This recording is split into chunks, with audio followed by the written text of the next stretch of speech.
Hello and welcome to Castanet's Week in Review. I'm Jen Zielinski. Our top story. A 64-year-old Lake Country man is dead following a head-on collision that closed Highway 97 for several hours.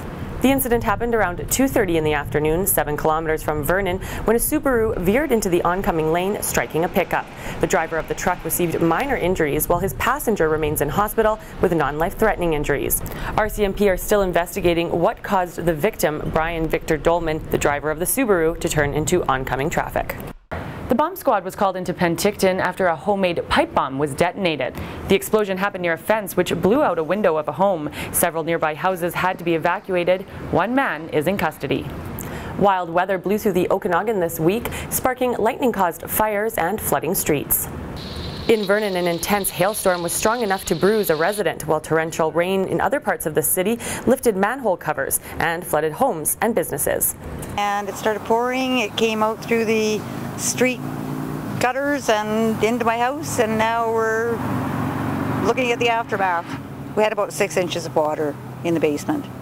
Everything has to be taken out of the basement, and the carpet's all replaced. Furniture, a lot of damage.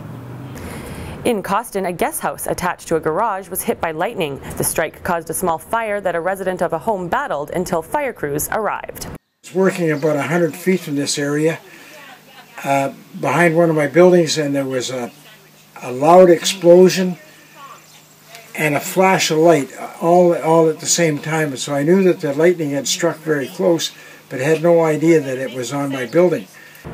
A blaze fanned by high winds destroyed a home in Osoyoos, while firefighters were also hindered by a lack of fire hydrants. A woman was at home at the time of the fire but was able to escape. The home had to be demolished, and the cause of the fire is under investigation. Kelowna's high-angle rescue team had to save a man clinging to a cliff 20 meters above Okanagan Lake near Traders Cove on Wednesday. Larry Brown had been canoeing when the wind picked up, sending his boat up onto a set of rocks. It's a little freaky because the wind was really strong and I didn't have a lot of bush to hold on to there, so it was kind of moving, and then I'd readjust and rocks would fall, and so I just, squeezed my butt cheeks, stayed still, and let these boys come and get me. Brown was not injured, but the rescue crews did have to battle strong winds and tough terrain. Rotating teacher strikes will continue next week after the Labor Relations Board ruled the government can dock educators' pay by 10%. Following the ruling, the teachers' union threatened to launch a full-blown strike that would affect 500,000 public school students. For those living in Vernon, the rotating strike will hit schools on Wednesday, June 11th. In the Central Okanagan and North Okanagan, this strike will hit Thursday, June 12th.